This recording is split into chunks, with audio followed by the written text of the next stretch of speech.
Hey guys, what's going on? It's Friday night, 7 p.m., maybe 7:01. We're about a minute late. Sorry about that. Welcome to the show. Good to be here with you. Week 64. 64. I'm going to give it a minute here, see if we can get a couple of people to come in. So bear with me a moment. We've got a big show. So I'm going to see as soon as I start seeing some people jump in here, enough jumping in, I'm going to get on with it. So we're going to give it about a minute here or so. Let some people get settled. Guys getting off of work, girls getting off of work. And then I'll jump right in.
Welcome to the show. We're just giving it a moment here, see if we can get some more people in here before we get started.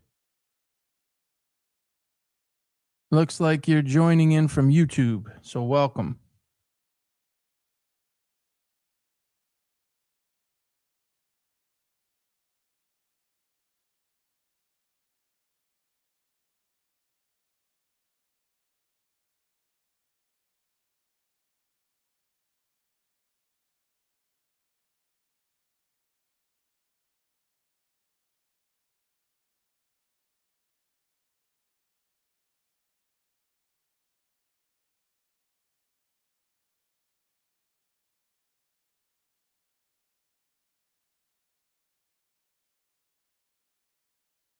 Welcome to the show. We're just giving it a moment here and see if we get some people in here live.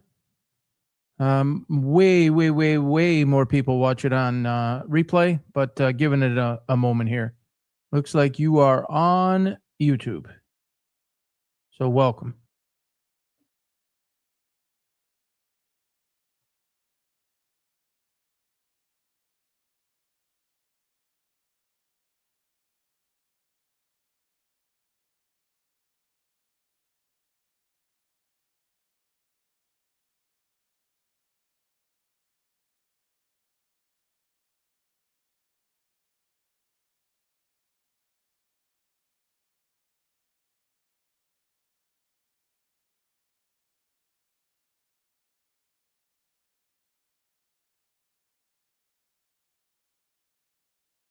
Welcome to the show. We're just giving it a moment here.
Welcome to the show. Thanks for joining in. We're giving it about 2 more minutes, maybe a little bit less than 2 more minutes, and we're going to get rocking and rolling, and we'll get that Indiana and Oregon pick to you.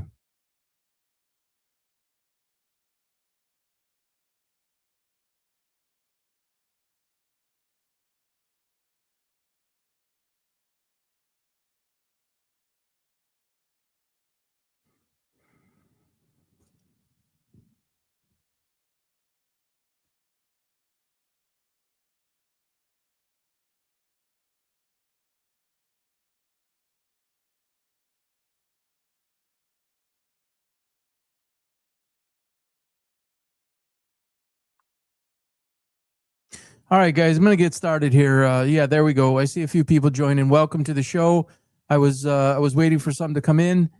We will get a lot more people here as we go through. There we go. Now we're getting some. So, anyways, welcome to the show. Paul Burkhart, PB Sports Talk. We are on week 64, which is pretty amazing. Again, as I always say, time is flying very, very fast. Let me pop this up because I got to get the guys and gals their pick for tonight. But just a quick what we're going to cover tonight. The Indiana and Oregon pick. Tom Brady, I think, is going to leave the Fox booth. The Ole Miss screw up in the semifinals, really in the college football playoff. Joe Klatt's ridiculous comment last night that I am extremely fired up about. The coaching carousel in the NFL and what the top jobs are. And there's a lot of people that think they have a top job. And I vehemently disagree. And I've been going back and forth with a lot of people on X all day. Hopefully some of them are joining. I'm going to explain that in a moment. Fernando Mendoza, and then the worst opening in the NFL, in my opinion, is Cleveland. And I'll explain why. And then we'll go through the picks, the playoff picks, and we'll get rocking and rolling. All right, so let's get right to it with the big semifinal game tonight between Oregon and Indiana, IU and the Ducks. So last night was obviously Miami and Ole Miss. We hit it for you. We said -3, -3.5 to go ahead and take the Hurricanes last night. And then I said, they'll cover that number, but I think it's more like a 10-point game. That really was going to be a 21-point game. Total domination. Time of possession was basically 2.5 to 1. More yards, 74 penalty yards the Hurricanes had, so that certainly hurt them. And then 4, count them, 1, 2, 3, 4 dropped interceptions. That game easily should have been 21 points. Ole Miss should have got their doors blown off and ended up being way closer and way more nervous for the Hurricane fans. Welcome to the show, everybody, for the Hurricane fans. But we got it for you, and I think we got it lined up tonight. So my friend John Frischella, hopefully you jumped on. I see several people from X here. Hopefully you're here with me, John, because I think you're going to – maybe you will or maybe you won't like what I'm about to say. So Oregon and Indiana is the semifinal game. The winner obviously goes to the college football playoff final against the Hurricanes. Either matchup should be very, very good, but I have a pretty strong feeling it is Indiana -3.5. I think it's gone 3.5 back and forth a couple of times during the week. It is, as of right now, I'm looking on Hard Rock Bet, it is -3.5 at -105, and you could take the Ducks. Looks like -115, but with the 3.5. So they're teasing you in a big way to take the Ducks. If you know anything about sports betting and you know anything about how those lines work, usually when you see that hook sitting there like that and they play with the money, the -115 and the -105, that's a trick, usually is a trick. Hey, it's always a good idea to buy down the 0.5 point and take a little bit less return to go ahead and protect yourself on a field goal difference. If it goes to overtime or something like that in college, it's super important. It could end on 3. So Oregon, I love Oregon. I love Dan Lanning. I'm a huge Dan Lanning fan. I think he's one of the best coaches in college. I don't think he gets enough credit, to be honest with you. Curt Cignetti, if you guys don't follow me on YouTube, I just put up what I believe is a really, really good introspective piece on Curt Cignetti. Go ahead and scan that QR code up at the top there, that little red QR code. Scan that. That'll take you to YouTube. And smash the subscribe button when you get there, and you'll see my thoughts on Curt Cignetti. So Indiana, out of the blue, right? Red, but out of the blue, out of nowhere, a basketball school, which has now become a football school. You got a coach that came from James Madison, took a team that was just nowhere. I mean, it used to be the Big Ten, and they're 7, 8, 9, 10 every year. And now they're number 1 in the country. They are a favorite in the semifinal in the college football playoff. And honestly, I'm going to be real with you. I think the line's a little bit low. I think Indiana should be favored by more than 3.5. So I just gave it away, right? So my pick for you guys tonight is Indiana -3.5 over Oregon. I'll explain the reasons why in a moment. My intuition on this game is that this is more like a 10 to 13 point game. Indiana is so well balanced. They are so deep, offensively and defensively. It is pedal to the metal. It is foot down. Cignetti's so focused. Mendoza's so focused. I mean, Mendoza literally has no idea what's going on in the world. Literally. He is so focused on between the lines and what he needs to do for the game. And in all his preparation, they are just a locked-in team. That's all because of Cignetti. That is not to suggest that Dan Lanning isn't the same way. That is a very well-prepared team. All right, so I'm going to get into the draft scouts and what they say about Dante Moore and what they say about Mendoza in a moment, and I'll give you my thoughts on that. I truly believe that Fernando Mendoza is going to be part of the difference tonight. Games are won and lost at the line of scrimmage before the ball was ever snapped. What's up, Adam? Welcome. Before the ball's ever snapped. It's like every war is fought before it's ever won. You would, if anybody is a boxing fan back in the Tyson days, he'd come from the locker room and he'd have the the cutout towel on him, and the black trunks and the black boots with no socks on. And if you remember Michael Spinks in 1985, I'm showing my age. Michael Spinks was scared to death. The fight was over before it started. Fernando Mendoza doesn't. Thank you, Adam. I appreciate it. Fernando Mendoza does an awesome job at the line of scrimmage, diagnosing and understanding, getting in proper protection, and all the good stuff, and works very well in concert with his O coordinator, with Signetti, and understanding what he's looking at before he ever snaps the ball. That's not to say that Dante Moore doesn't do that, but that is the strongest suit, in my opinion, to Fernando Mendoza. Now, I'll get into more on him later, but tonight's pick, Indiana -3.5. I do expect it to be close for a little while. I do expect when Indiana gets up, they're going to push, and they're going to push, and they're going to push, and they're going to try to get it out, extend it out to 10, 14, 17, 21 type of lead. When it's all said and done, I think this ends somewhere between 10 and 13 points. It'd be as close as about 7. In the initial first quarter and a half, you might see a little bit back and forth, but I think that Indiana will wear on them over the course of the game. I think between the two quarterbacks, I think Mendoza wins the game within the game. Quarterback Mendoza versus quarterback Moore. I think Mendoza's got the edge. I think Mendoza's a click above Dante Moore. Sorry, NFL Frischella. Follow NFL Frischella, John Frischella on X, a friend of mine, and does a great job breaking down film and everything else. Been around the game a long time, knows his stuff. We don't always agree, but I got a lot of respect for John. John's a big Dante Moore guy. And I am as well. My co-host Luke played against Dante Moore in high school, and they actually beat him to get to the state championship. When I say beat him, Luke beat him and Martin Luther King to get to the state championship. So Indiana tonight, and look for them to stretch it out a little bit. All right. So I'm a little bit fired up. I'm going to tell you guys that right now. And I don't have any horse in this race. I'm not an Ole Miss fan. I've never really been a LaneKiffin fan. All right. Truthfully, I never have been. But I respect what he's done. I do not condone and I do not respect everything that the dude has done across his career back when he was with the Raiders, Tennessee, and even some of the other stuff that he's done since then, even around the Ole Miss program. There's a certain air about him. There's a certain arrogance about him, and it can get on people's minds. But I'm going to talk to you about facts.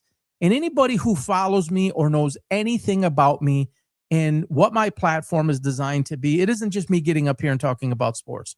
I'm going to give you a completely different perspective than you are accustomed to seeing. How am I going to do that?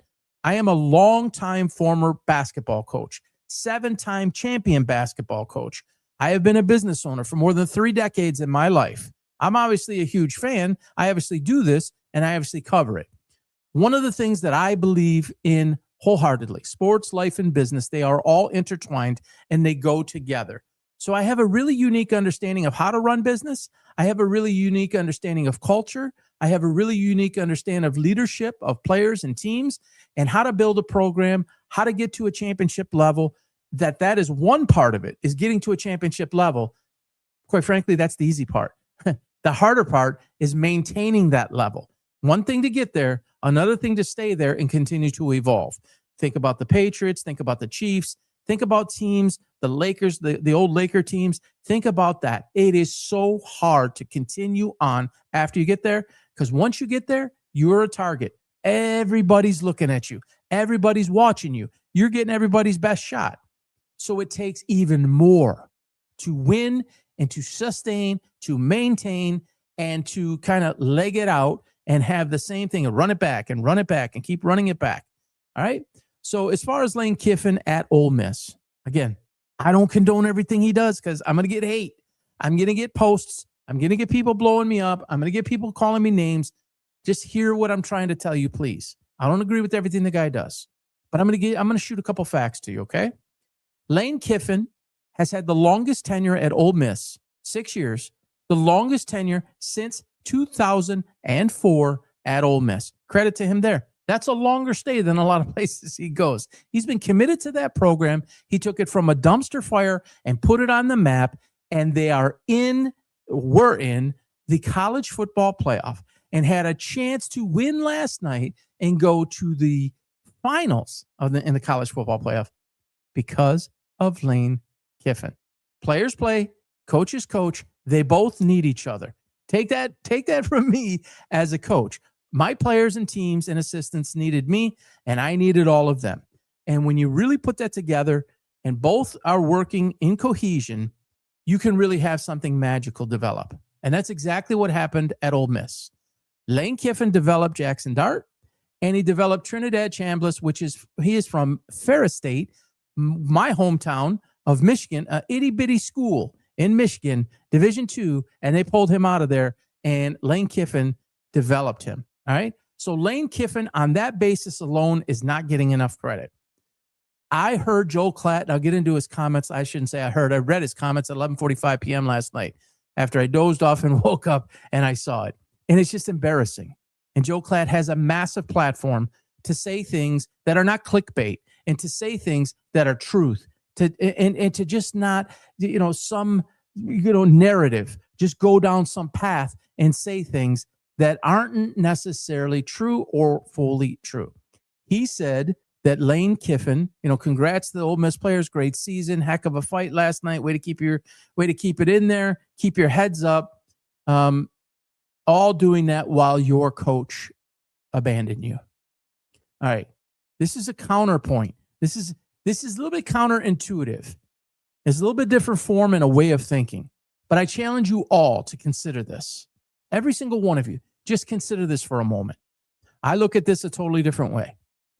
I personally believe that Lane Kiffin didn't abandon the team.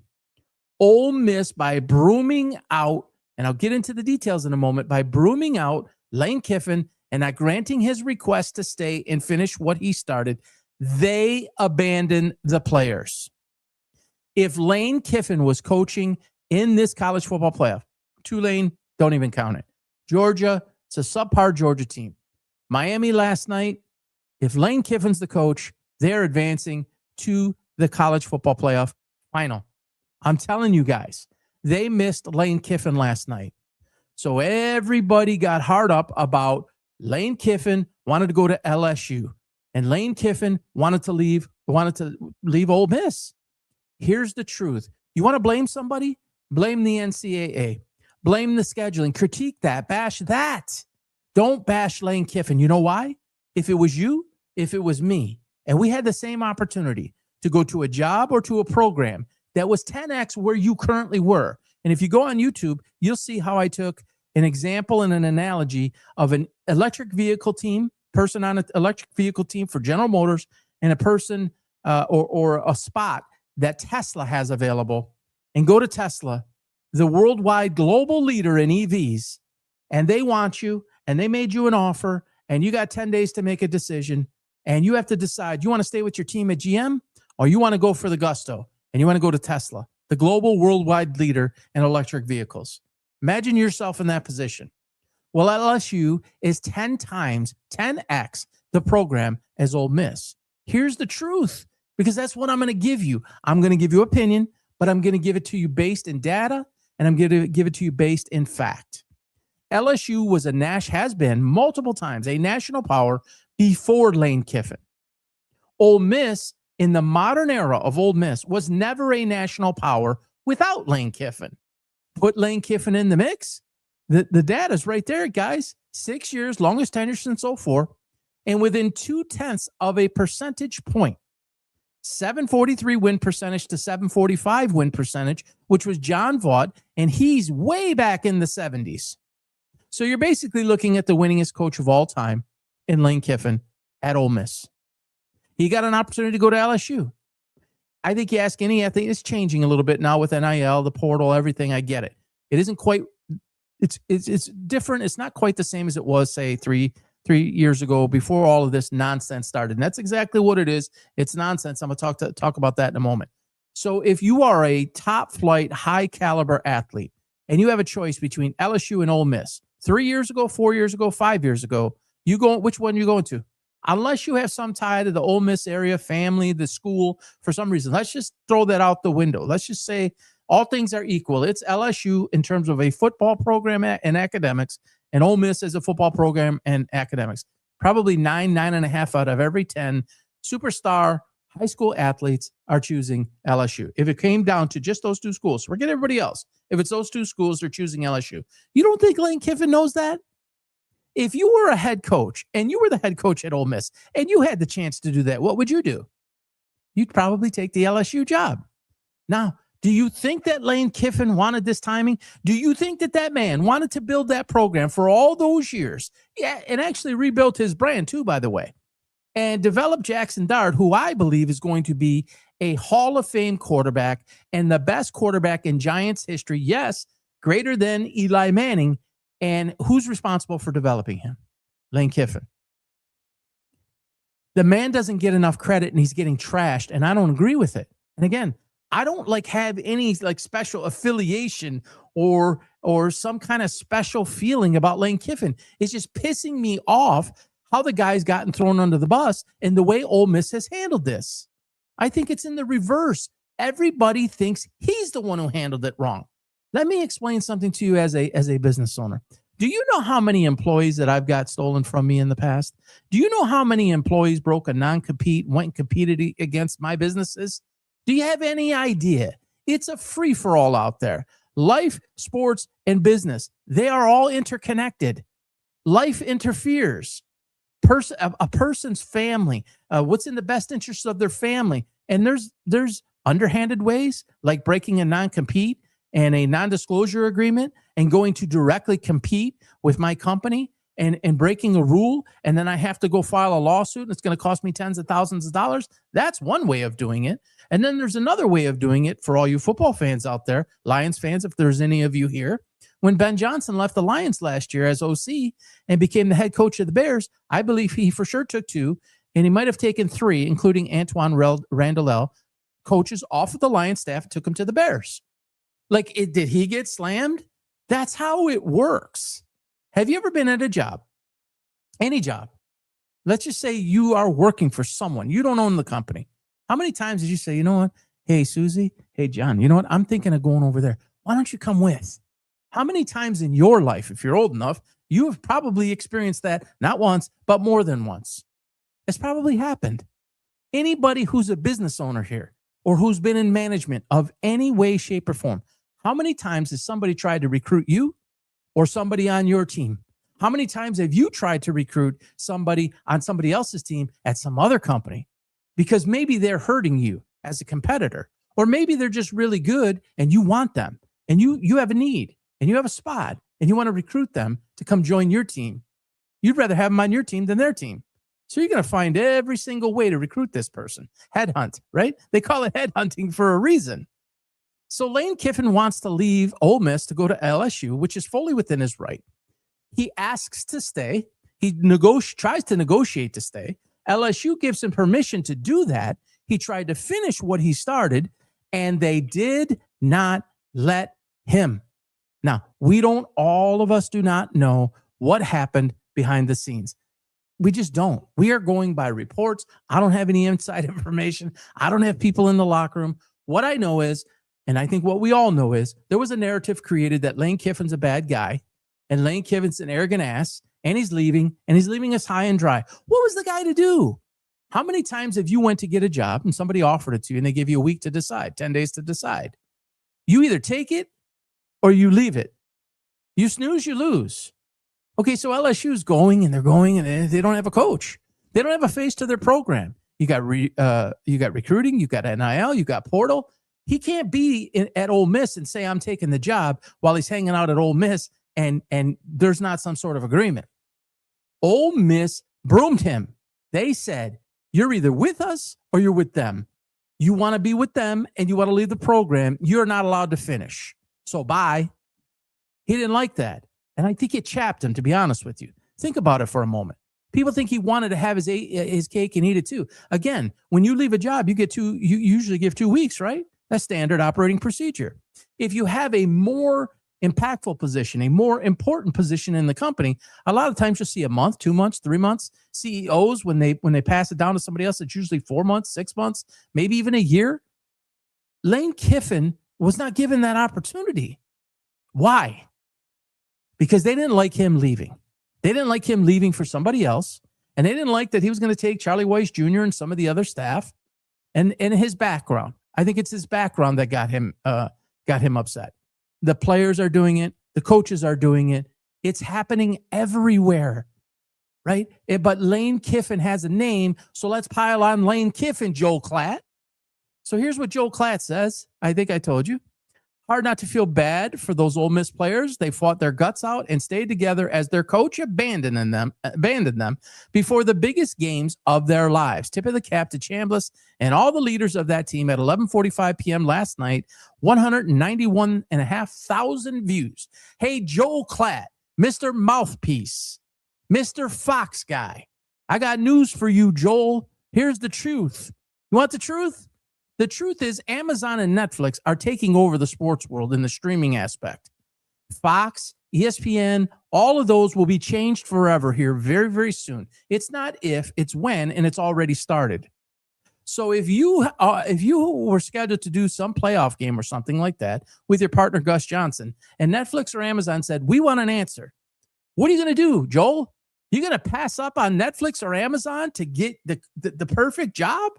With the forward-thinking platforms of the now, really, and of the future, you know what you're going to do? Most likely, you're going to say, Gus who? Gus Johnson. Who's Gus Johnson? Oh, Gus Johnson. He used to be on my team, but I got to do this for my wife. I got to do this for my family. I got to do this for my children. This is in the best interest of all of us. And Fox suddenly becomes secondary because you have a life to live. So you expected LaneKiffin to stay at Ole Miss and pass up LSU. How many times did the LSU job come open? It has a few times over the last whatever amount of years. Brian Kelly blew it. Ed Odrin, he blew it. Nick Saban, right? He moved on. Les Miles, he had issues. Okay, so it's not going to open up for at least another 5 years. He's 50 years old. He's in the prime of his career. Ole Miss is Ole Miss. It's not a knock on Ole Miss. They are who they are. But LSU, when operating and when run properly, is on a totally different level. And I would basically, honestly, I say 10x. It's 2 to 3 times the program. When it's operating on all cylinders, it's 2 to 3x. All right, Pete Golding, because I really think this is important. And I'm telling you this as a coach. All right, I'm telling you this as a coach. Dude needs a haircut. I mean, he needs to mix in like a 1.5 or 2. Bro, put yourself together a little bit. I mean, he looked like a mess. He looks like a mess there. But he's putting a suit on. Dude looks like he's never wore a suit in his life. Come on, Pete, step it up. So Pete Golding, which is really crazy. He's on the staff, right? And Pete Golding used to be at Alabama. LaneKiffin brought Pete Golding to Ole Miss from Alabama.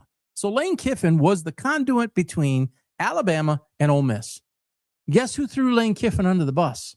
This guy right here that you see on the screen, Pete Golding.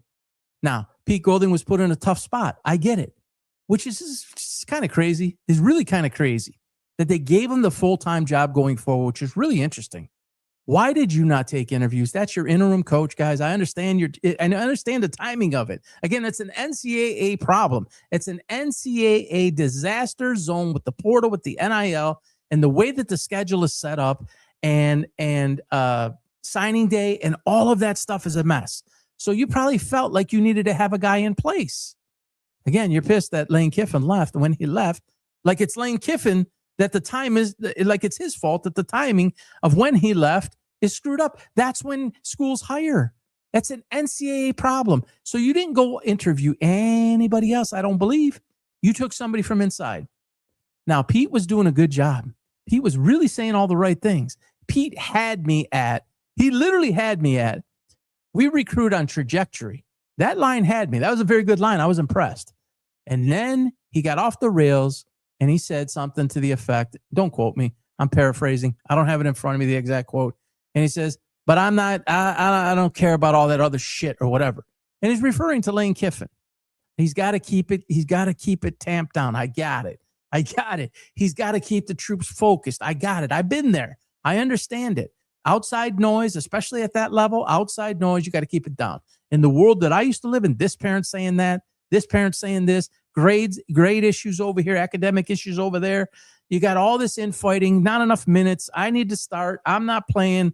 I'm sick, this and that. You did this. I dealt with all of that and a lot for a lot of years. And when you're winning, People want a taste of that. Winning, solves a lot of things and makes people feel a little bit better. And it's a little bit easier, but sometimes it has the adverse effect. So Pete Golding, when he opened his mouth, I lost respect for him. Dude, you just got on the block. No one knows who you are, basically. Outside that team, nobody knows who you are. Why don't you come in? Why don't you keep your mouth shut? Why don't you say, hey, look, something like this. Hey, it's a really tough spot. I really care about this team. These guys mean a lot to me. I'm thankful to Coach Kiffin for bringing me here. Hey, that's unfortunate the way that the timing works. We have our hands full. My job, our job is to focus on the task at hand. What is happening over there is happening. There's nothing I or the team can do about it. We're prepared to move on right now, and we are preparing for, at the time, it was Tulane. What was wrong with that? Why you got to feed into the narrative? Why? And by the way, Pete, you're holding the Microsoft Surface or the iPad or whatever it is in your hand last night. You're not looking like a head coach. You're looking like a defensive coordinator. Okay, so you might want to recognize what your position is now and act it. Okay, I understand he's handling the defensive coordinator calls. Okay, but that moment was bigger than him last night. Sorry, it was bigger than him. He's motivating the team. He's gluing them together. He's trying to not let any more breakage happen. Not anybody totally slide off the tracks, before the biggest game of their lives. I get it. But he was outclassed. And it was Mario Cristobal that outclassed him. I thought that was very interesting.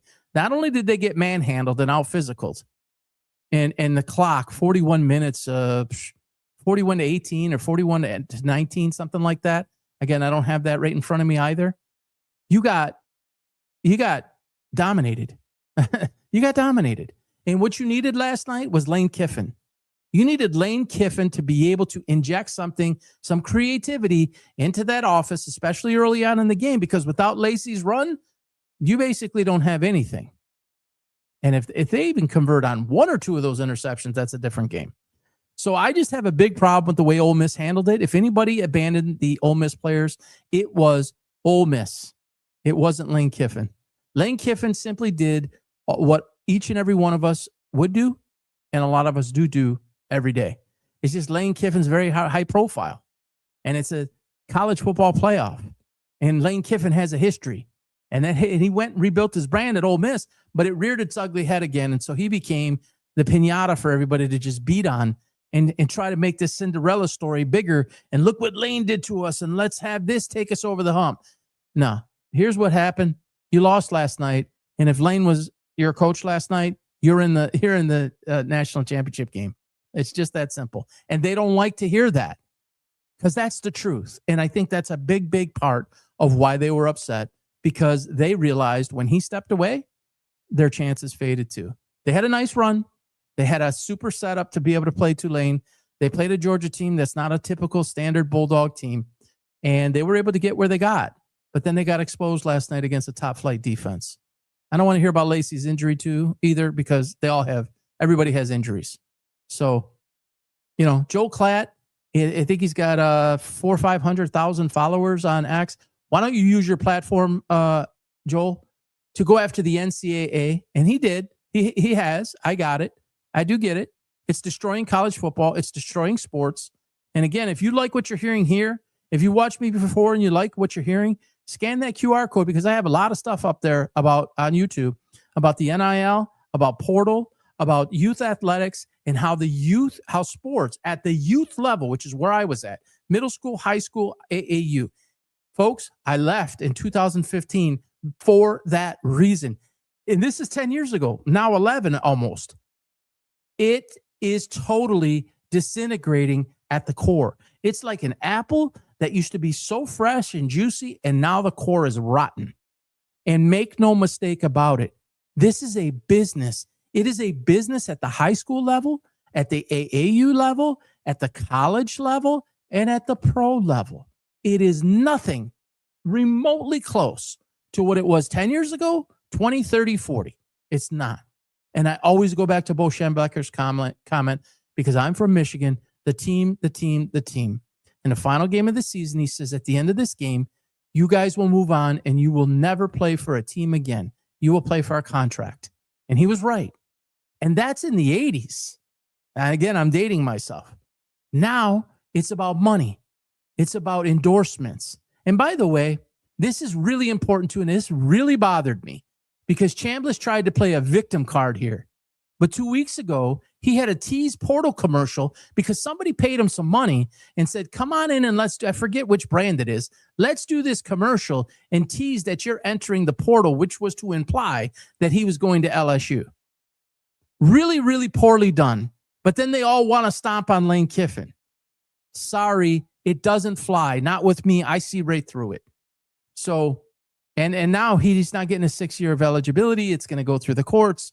It's going to be a big fight. They're going to appeal to see if they get 60. I mean, these players are playing 4 years. What is 4 years? 5 years, 6 years, 7 years? It's like, seriously, some of these guys are still playing football when they're 27, 28. There's been, I think, at least one case that somebody's 29 years old. I mean, the NCAA is buffoon land central. It's like the Willy Wonka chocolate factory. And those little dudes, they got stuck in the chocolate bowl and they can't get out. That's the NCAA. It is just a total disaster zone. No one's in control, and it's getting worse and worse and worse and worse and worse. Sad. I'm decommitting. I'm committing. I'm going to play for 3 schools in 3 years or 4 schools in 4 years. What a freaking joke. All right, moving on. Black Monday just passed 4 or 5 days ago. Not as many actually got canned so far as I thought. Pete Carroll gone, Stefanski gone, Raheem Morris gone, John Harbaugh gone. And here's one for you. This goes back to Kiffin and Ole Miss. There were not plans. And there was a lot. Again, it's rumors. You don't truly know what's going on behind the scenes. But all indications were pointing to Mike McDaniel being retained. And some of you people probably watching from Florida here, which is where I reside, Mike McDaniel was probably going to end up staying in Miami. The moment John Harbaugh became available, and the Harbaughs are close with Stephen Ross, the owner of the Miami Dolphins, and also the name of the business school in Michigan, the Ross School of Business, are friends with the Harbaugh family. You think that had anything to do with it? Suddenly, Mike McDaniel, you know what? We decided to, we revisited this, and we thank you for your service, and we're moving on. And that's how simple it is. As if the same thing wouldn't happen to LaneKiffin. What a joke. So Harbaugh becomes available, and suddenly Mike McDaniel's expendable. Now, I personally believed and have said at the beginning of the year, and if you don't follow me, I'm big into the predictions, and I was the guy who predicted Shedeur Sanders January 19th, 2025. I predicted Shedeur Sanders would be drafted in the 5th round. A national show caught wind of that. They brought me on. I have many predictions like that. One of them was that Mike McDaniel, at the beginning of the year, I said this, he will get fired in season or at the end of season. He ended up getting fired at the end of the season. I thought he would, but all indications were they were going to keep him. They had a little bit of a run there at the end, and he's a very bright offensive mind, not a head coach. I even think he would admit that. And suddenly, you're no longer needed. Your services are no longer needed. Please clean out your office, because we're about to interview John Harbaugh next week. So Mike McDaniel's gone, and you see all the X's there, and you see the 2 check marks, Zach Taylor and Todd Bowles. Again, Tampa, another Florida team. Surprised he's staying. I understand the Taylor part. I don't understand the Bowles part. And it really, like, all of the guys on this screen are all good people. That's not really what it comes down to. And this is what the fanatic, long form for fan, short for fanatic. And these guys that I go back and forth with X, and I don't like to do it, but a lot of times I have to do it because this is what I do. It's like they don't understand the business side of all of this. They don't understand how it works. A lot of these guys are 20, 22, 24 years old. It's just it comes from a fan-only perspective. And, oh, my God, John Harbaugh is coming to Cleveland. No, John Harbaugh is not coming to Cleveland. I promise you John Harbaugh is not coming to Cleveland. And I told some of those guys, come on the show tonight, the A.J. Brown account, if you're there, my man, a shout out to you. He was actually making sense. He's like the only guy that I've seen so far out of tens of thousands that actually agree with me that that Cleveland is not an attractive job by any shape or form. And I'm going somewhere with this, so bear with me for a second as I lay this out. Jimmy Haslam is a meddling, needling owner. He makes bad decision after bad decision after bad decision.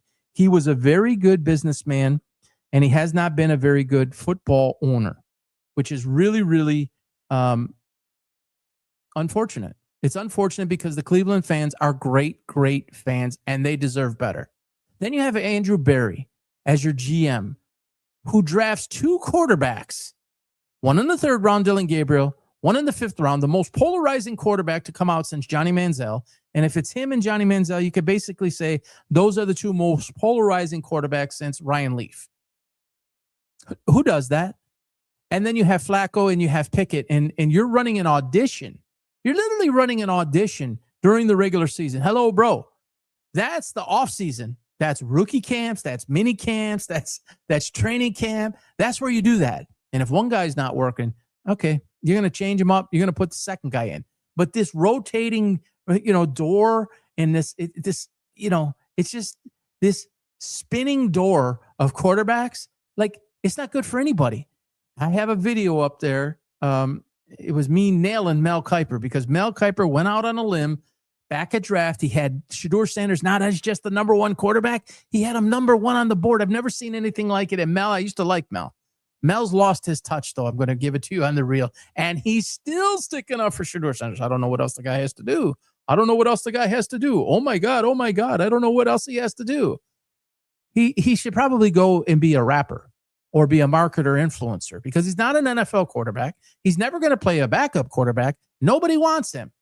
And he is one of the reasons, along with Andrew Berry, along with Jimmy Haslam, along with the way things operate there, including their main reporter, Mary Kay Cabot, who seems to be more interested in becoming an influencer than reporting on the Browns. She's actually not only reporting on the Browns, she's reporting on Kevin Stefanski and his interviews. Well, Kevin Stefanski's not the coach of Cleveland anymore. So why are you bringing that up? She loves to stir the pot.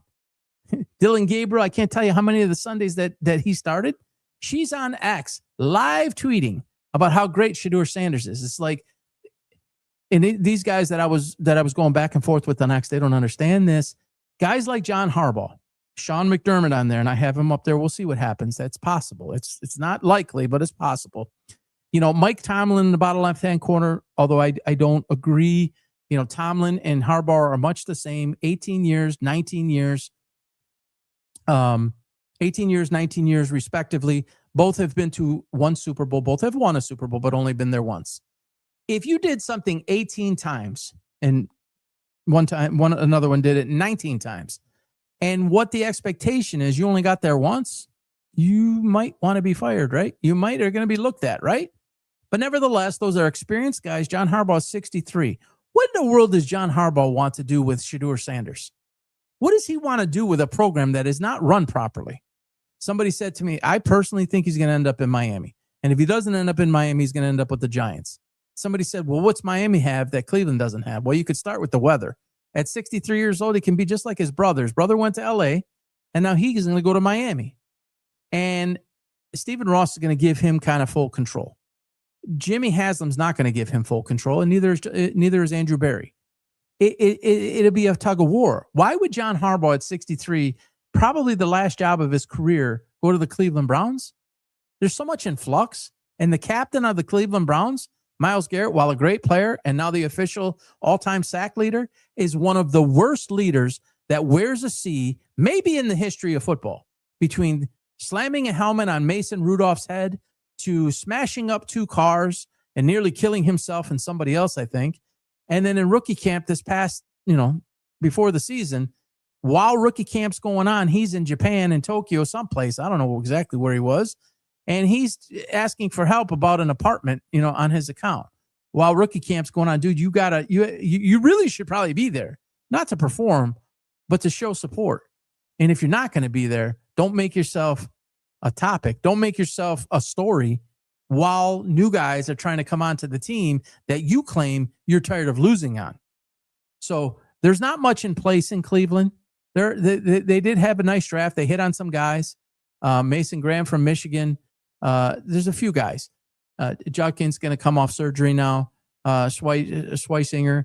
There's a few players, but not enough to draw a Harbaugh.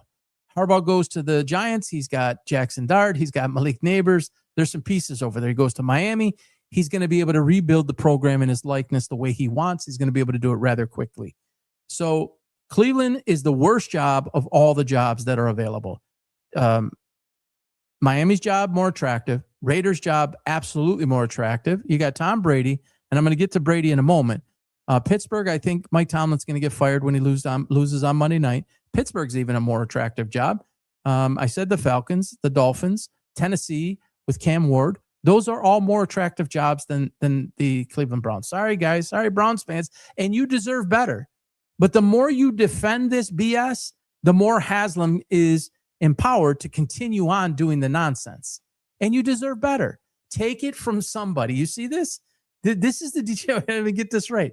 This is the Detroit Lions. You see behind me? You see Dan Campbell behind me?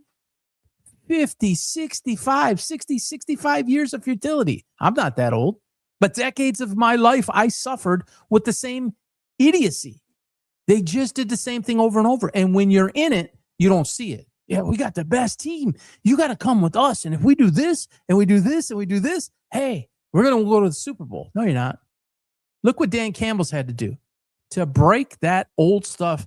5 years, 2 subpar years. 1 year you went to the NFC Championship. Next year you went 15-2. You got a bye. You got bounced. This past year you didn't win the playoffs. You're loaded with talent. Your future's set up right. They got everything turned around. But why would Dan Campbell's 50 years old, 51 now, I think.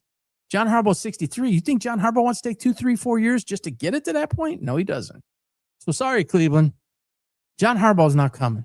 He's just not. And prepare yourself because Stefanski's going to have some success at another level, at another place. And he's going to take things to another level. So keep an eye out for that. All right, Tom Brady. So here we go with the predictions again.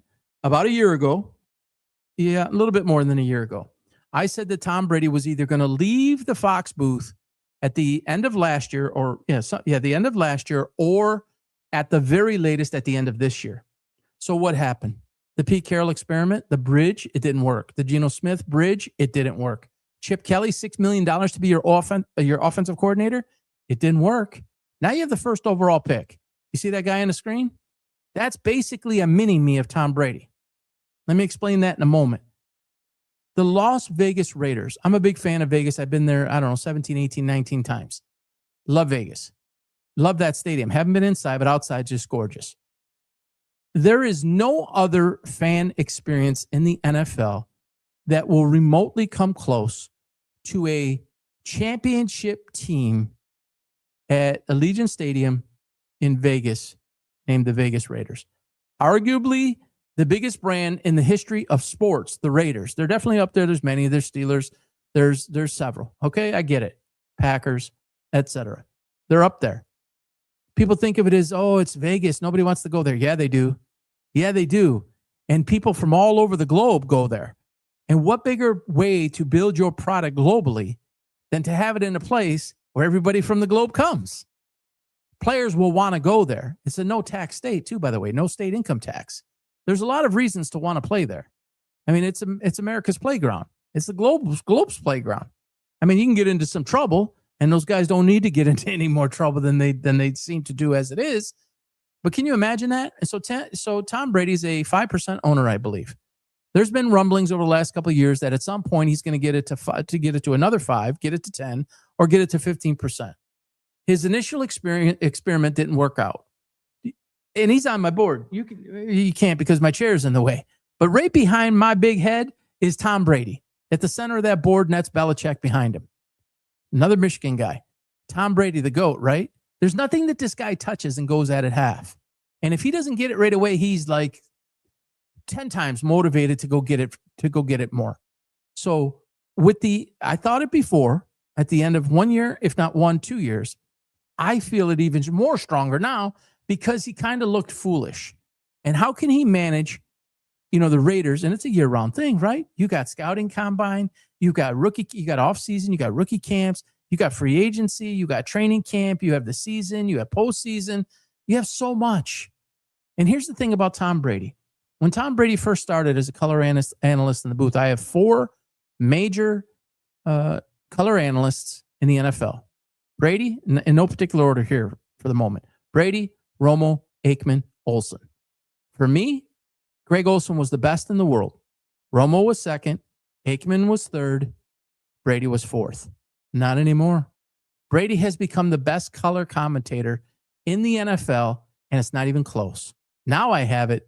Brady 1, Olson 2, Romo 3, Aikman 4. Why do I have Aikman 4? He's the master of the obvious. Tom Brady teaches you. When you have an experience watching Tom Brady, he's teaching you things that you probably don't know. Greg Olson's a lot the same way. When Tony Romo first started, he was doing that, and he was blowing up in a good way. Now he's kind of gotten lazy. And then Troy Aikman's the master of the obvious. So Tom Brady is so fluent at it. He's basically become number one. What more does he have to do? Seriously, what more does he have to do? I'm sure he enjoys it. Kevin Burkhardt, that's my last name. That's his partner. Okay. He wants to hang out with Kevin Burkhardt. I got it. Aaron Andrews, Tom Rinaldi, the whole group. I get it. You think that's not going to burn him? You think he doesn't feel like his name is more on it? He's involved in this head coaching search. He's in.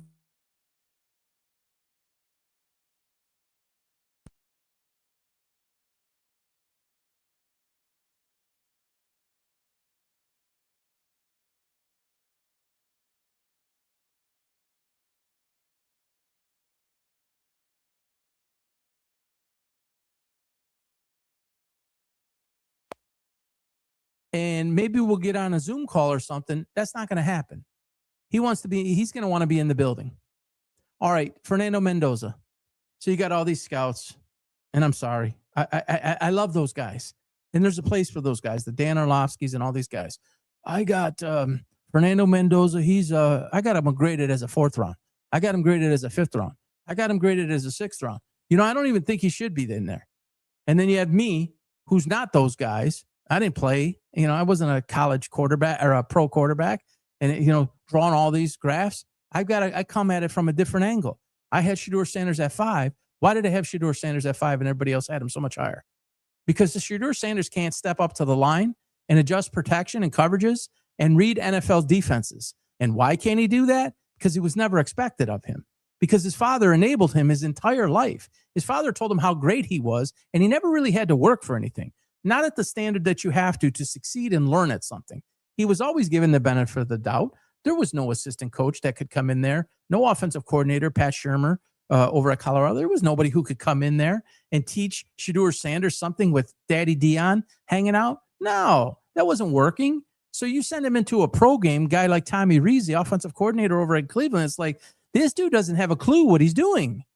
And Kevin Stefanski said it, and everybody hated Kevin Stefanski, and oh my God, he's racist, and this and this and this. They said he was miles away.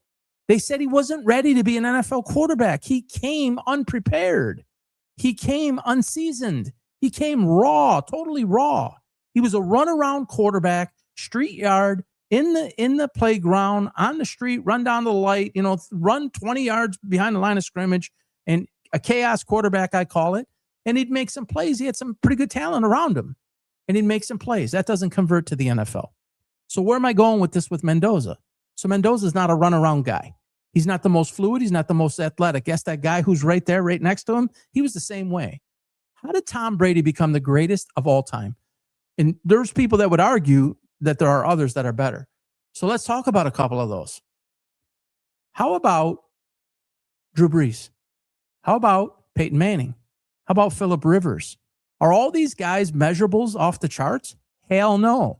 Tom Brady would tell you, be the first one to tell you, not the fleetest of foot, not the biggest, not the strongest, not the fastest, not the strongest arm, none of that.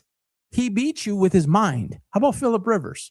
Was Phillip Rivers all those things? That dude had one of the most unorthodox deliveries that you can ever see. Super effective. Then the dude retires. He goes and lays on the couch eating potato chips, comes back, and he steps right in as if he never left. And he's performing. Now, how exactly does that happen? Because he could see everything at the line that's going on. He knows where they're going to be, and then he knows where they are, and then he knows where they're going to be.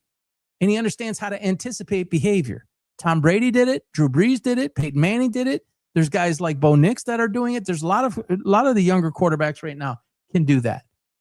Shedeur Sanders can't do that. So for the people out there slamming Mendoza and saying that he isn't a number one caliber pick, guess what? He doesn't need to be. You know why he doesn't need to be?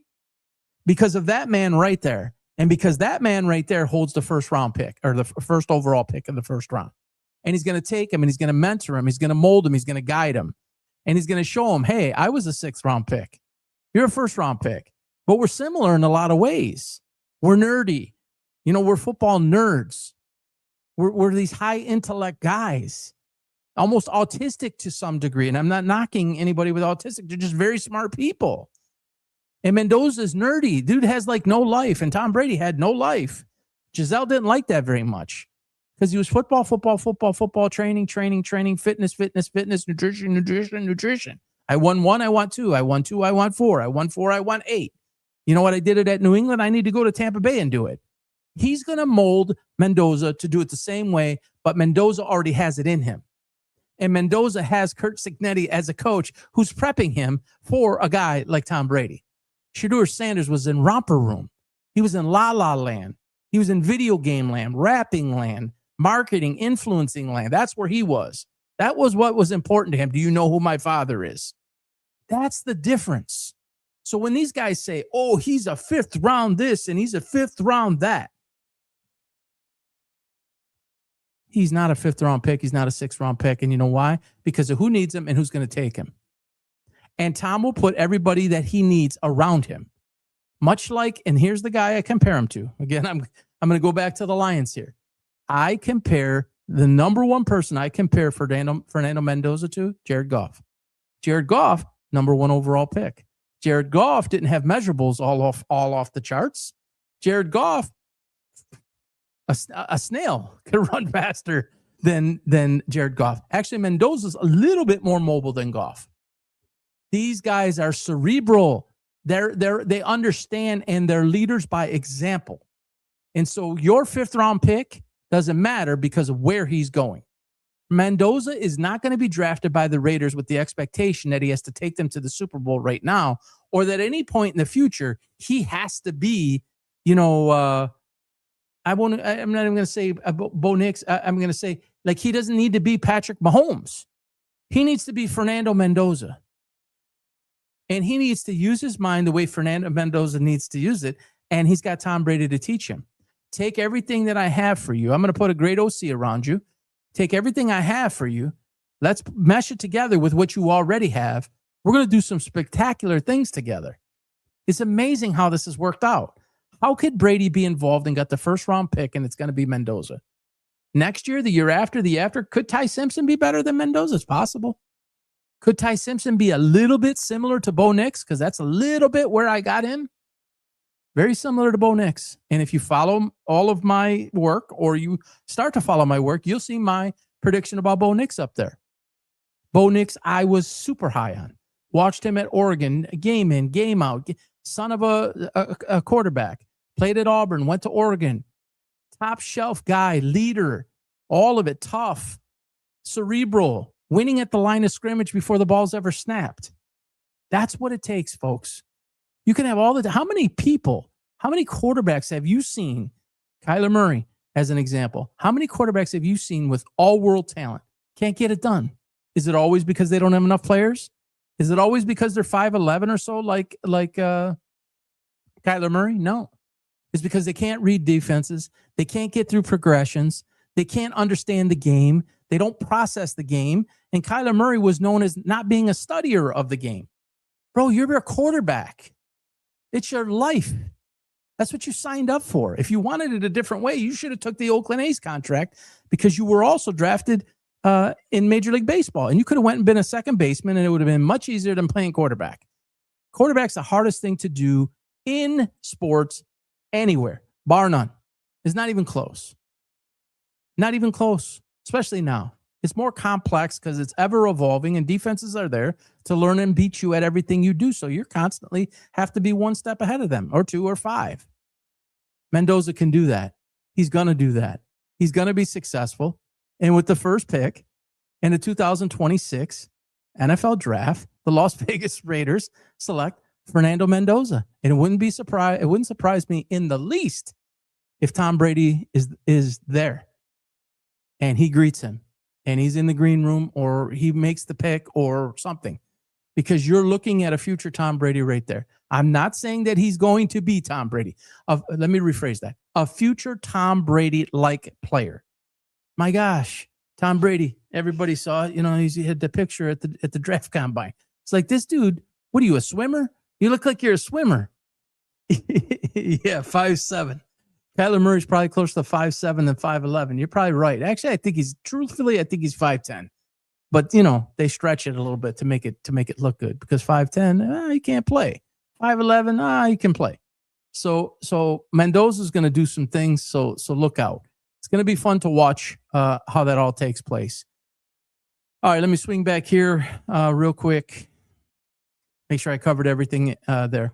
All right, the picks, and I'm gonna take myself off screen. I'm gonna put this up on full screen. Well, maybe I better not. I want to make sure that the sound doesn't in any way get affected. So this is an exciting time of the year, right? College football playoffs going on, the NFL playoffs are going on, and there's basically every one of these games. Actually, let me take that scroller off of there and do that so you guys can see it real good. There we go. All right, so Rams in Carolina, interesting game. That's probably the biggest mismatch of the weekend. There's two mismatches, but that's probably the biggest one. Is the Rams minus 10.5 over Carolina. Love what's happening in Carolina. They've done a lot of great things, and they're on the up and up. And they were lost. They were counted out. They were dead.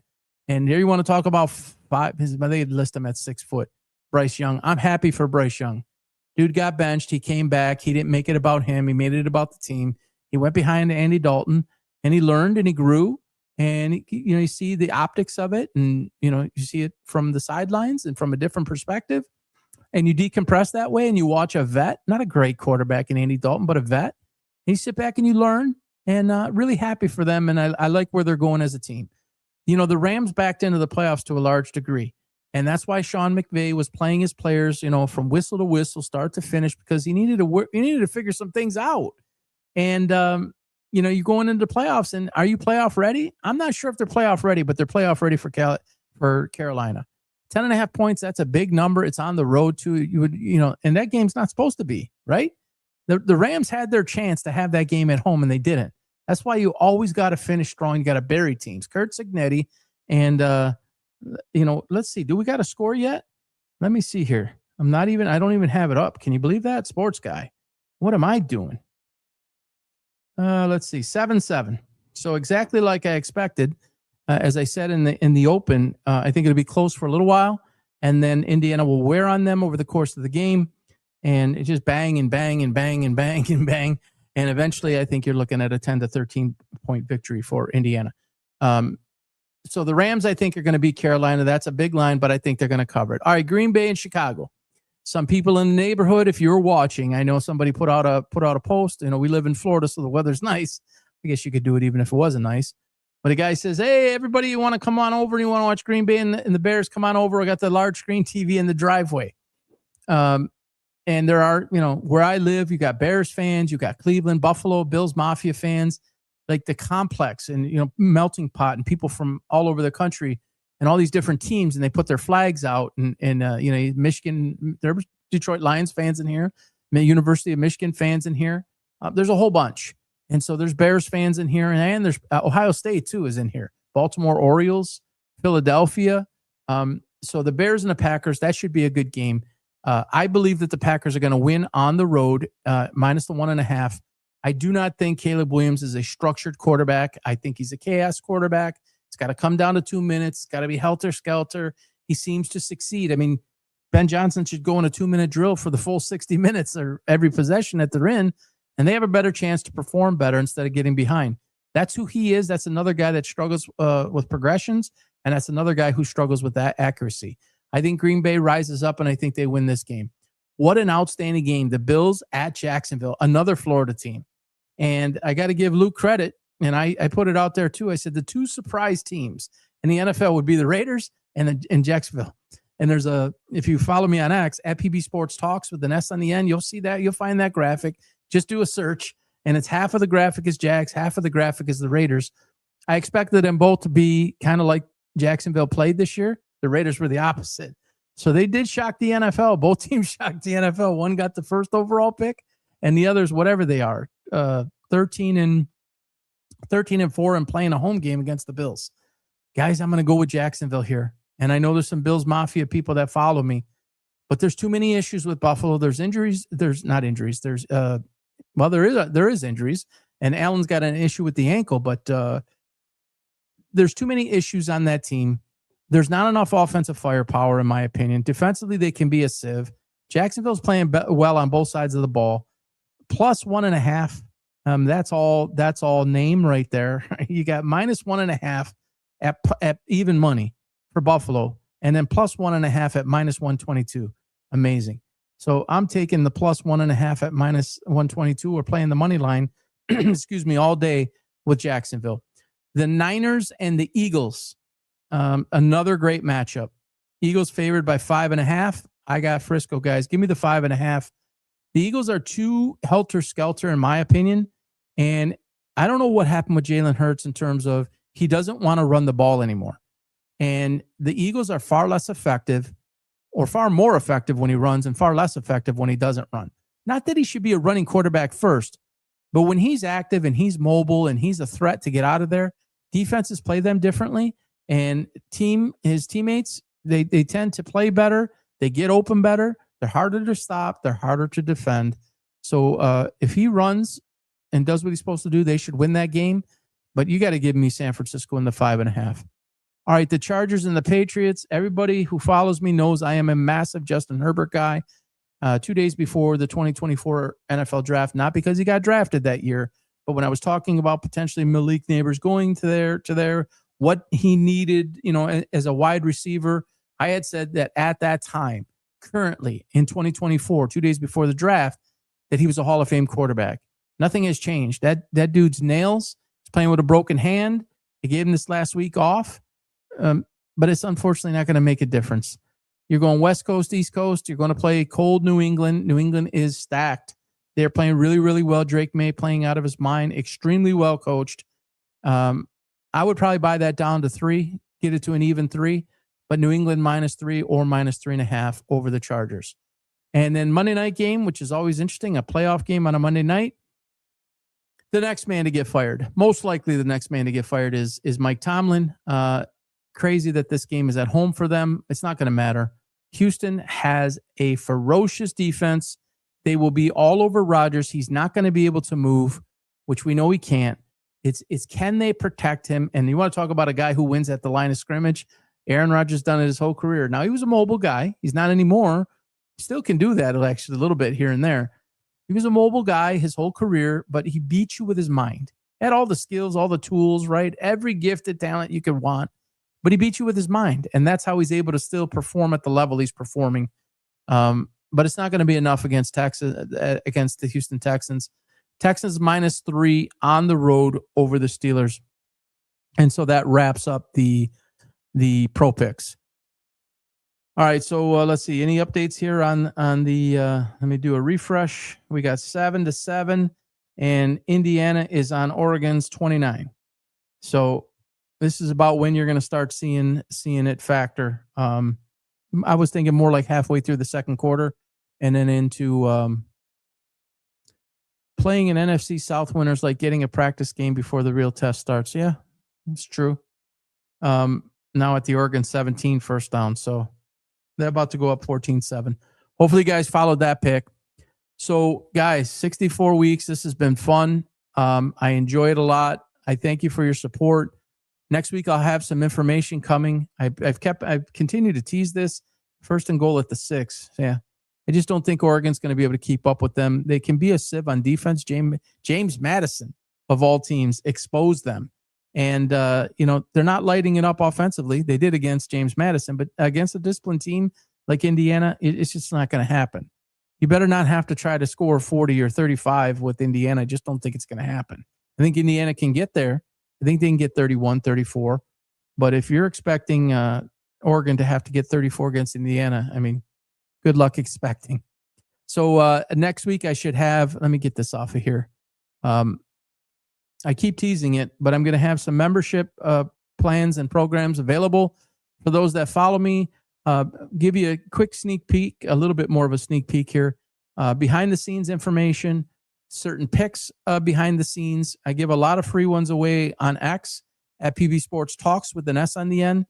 I regularly update those. I live tweet those. They come in throughout the night or throughout the day, throughout the night, whatever. Sometimes NBA games, sometimes later games. Some of that's going to stop, and only the members will get access to that. And I have a pretty darn good record at it. And when I get hot, it's crazy hot. It's like 11 in a row, 13 in a row, 15 in a row, 12 and 2 type of runs, 13 and 3 type of runs. So you guys are going to want to take advantage on that. If you take advantage of that, a touchdown Indiana, going to be a 14-7 here going into the second quarter. For those of you who have a child, a young man or a young lady in sports, obviously longtime coach here, had very, very successful camps. I had 107 people at an independent basketball camp. Tim McCormick, former NBA first round draft pick, 12th overall, out of Michigan. It took me a lot to get a lot of trickeration as a small guy to get Tim to come and speak at the camp. It was great. You can see all of that up on my X account and on YouTube as well. I'm going to be doing a lot of different mentoring from the life sports and business. It won't be so much the business end for them because they're younger, but the life and business, life and sports, how those intertwine, the peer pressures of it, the how do I get better? How do I impress my coach? What does my coach expect from me? How do I get from where I am to where I want to be? How do I get more minutes? How do I get noticed? What happens when this happens? How do I respond? What happens when that happens? If I'm struggling in this area, what's the quickest roundabout way that I can go without, cheating the system or cheating myself, like cutting corners? I'm not suggesting anyone cut corners, but how can I eliminate certain pitfalls and get from point A to point B more successfully, more quicker, more on a straight line, more with more precision? How do I overcome the obstacles and the mental aspect of the game? Maybe, basketball is my background all those years. I can't throw the ball in the ocean. What do I do? I'm shooting 35%. What are some of the things I can do to get it up, 5, 6, 7, 8, 9, 10%? I'm at 42, 44%. How do I get it to 50, coach? I'm going to walk them through. And I'm going to do this verbally, and I'm going to do it on Zoom calls, and I'm going to do it through email. They're going to have direct access to me, and the parents will too. We'll hop on Zoom calls and such, and I will help teach them. Hey, I'm getting ready to try out, coach, or my son or daughter is getting ready to try out. What tips can you give me so that my son or daughter can stand out? I mean, I think they're great. I think they're doing really good, but we need the coach to know that. What's the best way I can do that when you got, 27 kids out there? How do I get noticed?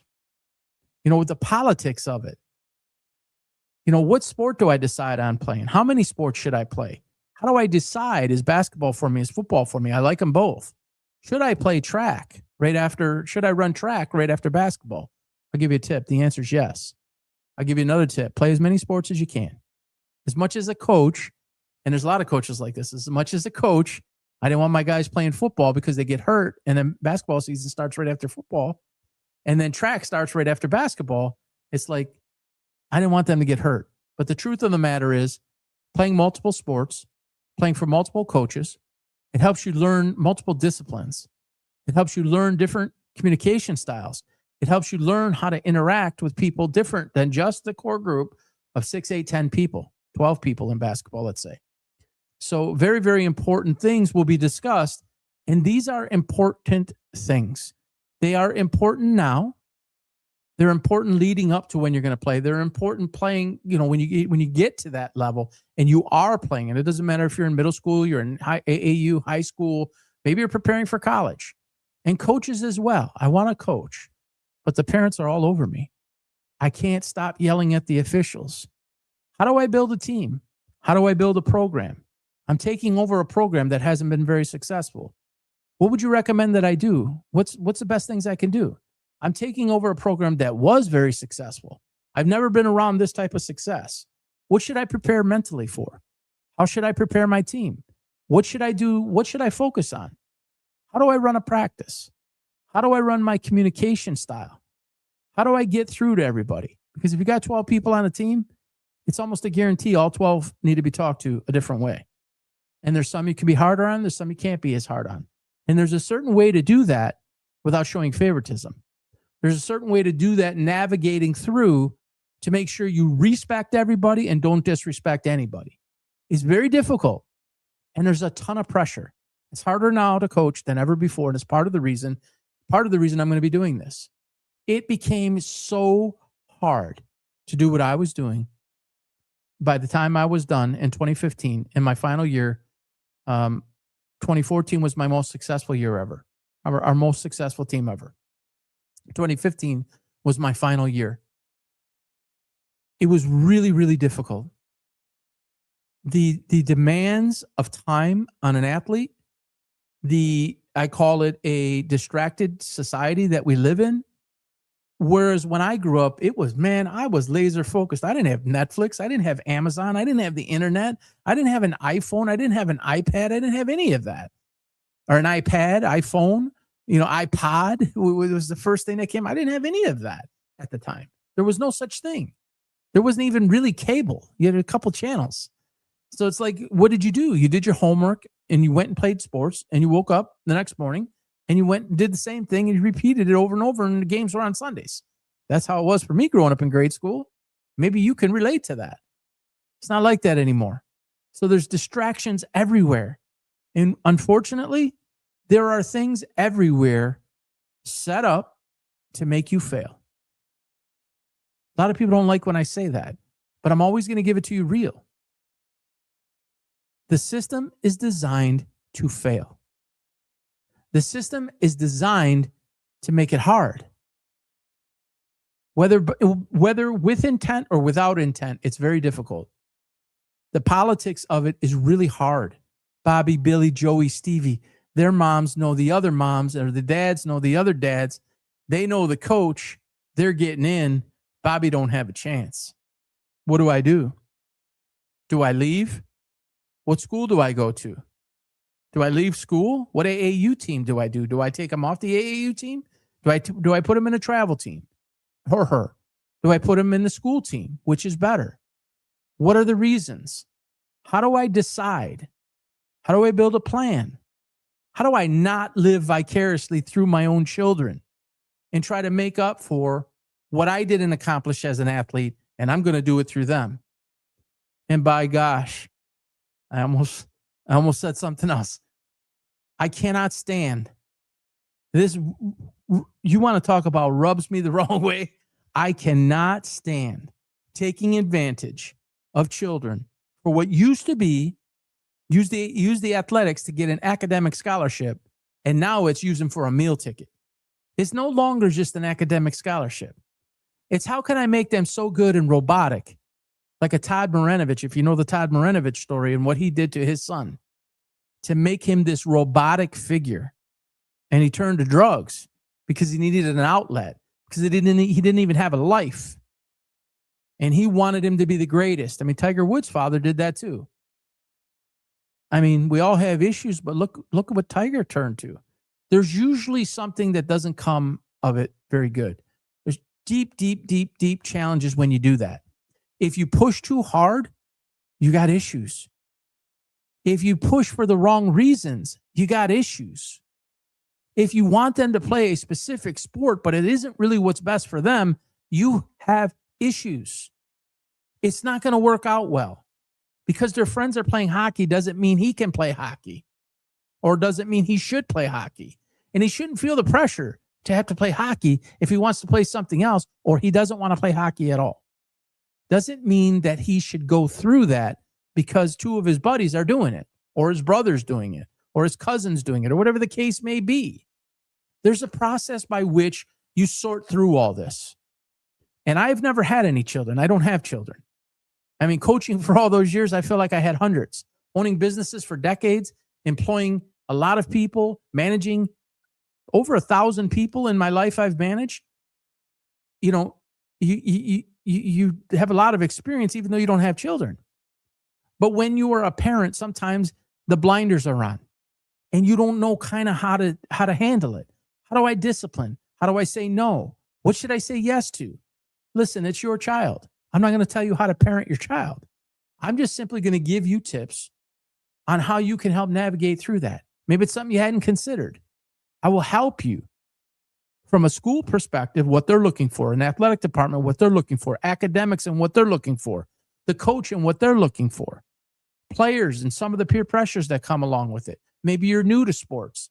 Your son or daughter is just getting of age to be around sports, and you need to figure it out. And you've talked to this person, you've talked to that person, but they have a kid too. Maybe they have an ulterior motive, and you need an outside source that's going to give you tried and true, tested information and tips and resources on how to get through it, get around it, under it, over it, legally and ethically, to put you and your husband, or you and your wife and your son or daughter and family in a great position to succeed in the classroom first, because it's been forgotten about, in the classroom first, how to balance it, and on the field or on the court or on the ice second. I'll tell you one more thing here before I let you go. It makes me sick to my stomach. Literally, I will start getting convulsions right now, because these kids are growing up in rinks. They're growing up in cars. They eat fast food in cars. They're traveling around 24/7, basically. They really don't have any friends outside of the ice rink. It's hockey, hockey, hockey, hockey, hockey, hockey, hockey, and some more hockey. And they're eating chicken nuggets, and they're eating pizza, and they're eating everything else. And if you have a brother or sister, where's the family life? It's gone. It's not the same anyway. It's not the same as it once was. That drives me crazy. And there's so much pressure for parents, and they feel it. Should I really be doing this? And if I don't do this, what's going to happen? Is Bobby going to not be liked? Is Bobby going to be an outcast? Are they going to think less than him? Are they going to make fun of him? Is he going to miss out on something because of that? How about I help you figure out a couple of ways where how they're going to want to follow Bobby? I know how to do that. I've done that. And I'll help you do that. So I'll release more information on that. There'll be two different plans. One extremely affordable that'll get you access to my picks, get you access to behind the scenes content, give you shouts out on the show. And then there'll be that component, that mentoring component, where you'll have access just about any time in a month. It's got to be scheduled, but just about any time in a month. Be once a month fee to do that. You're not guaranteed in any, need to be guaranteed or locked into any long-term contracts, month at a time. You want to pay a year in advance, you could do that, and you'll save some money. And I'll announce that next week. I've been talking about it for a while. I'm done talking about it. I got to put it together. I have it all here. I just have to finish the plan and put it out there so you guys know exactly what to do, how to sign up, and we'll go from there. I'm really looking forward to it, guys, because I can make a difference in your life. I can make a difference in his or her life, as in your son or daughter. Hey, maybe it's you're a guardian for somebody. Maybe it's your neighbor. Maybe it's somebody you look out for. Maybe it's somebody you babysit for. I don't know. But I believe I can help you. I don't believe it. I know I can help you. I've helped hundreds and hundreds of young men, mostly men, young boys, young men, on how to become better young men and how to become better at their craft and how to become better leaders on the court. But it's really relative to all sports. And I'll diversify it. In other words, I will help it be able to transition or translate into other sports and into life. Luke, who's on this show a lot, he played for me in 2015. And we still keep in touch at 2026. Tells me all the time that there were life lessons that he learned that never left him. And I coached him knew him at 12, 13, 14, coached him at 14, 15, maybe 14, 15, 16. And the life lessons don't go away. And last thing I'll say on this, sometimes the real of it is sometimes your son or daughter be more willing to listen to somebody that isn't mom or dad when it comes to certain things like this. That's kind of where I come in. Not that I'm trying to parent them, but I'll be that outside source that may be able to reiterate something that you're saying. But they're not getting it from you. So it maybe it feels like it's more accepted, or they will accept it more because, well, mom and dad said that, but Coach Paul's now saying that. So mom and dad must be right because Coach Paul said it. And we'll play that game. And I'll help you guys. And by the way, it's not just for them. It's for you, the parent. You need to make a call. You need to reach out to me because you will have access to me. You will have access on chat. You will have access on email. You will get my cell phone number. You will have access on text. You will be able to share the journey with me, and I will help you along the way. I'll take it with you. Even though it'll be from afar, I'll take it with you. And I'd be happy to do that. And I'm actually going to get a little bit emotional right now because that part of it I miss. I don't miss all the politics. I don't miss all that stuff. But I truly miss helping somebody get from where they are to where they want to get. And the straight line to get, a year or a grade from one grade to the next, or 1 year to the next, or finish high school or finish middle school or whatever it is, or be better at AAU. It's not easy to do. It's harder than ever, in fact, because of all the outside pressure, all the outside noise, and for sure, all the outside distraction. So I look forward to sharing that with you guys. So I hope everybody has a great rest of your Friday night. I hope you have guys have a great weekend. Happy New Year again, even though we're at the, 9th. Happy New Year to you and your family. Thank you for joining me this week. And I say it every single week, and I will say it forever on every show that I end. Hug someone, hold someone, love someone. Life is short. Thanks for joining, everybody. Adam, thanks for the sound checks, buddy. You guys have a great weekend. Talk to you soon. Bye-bye now.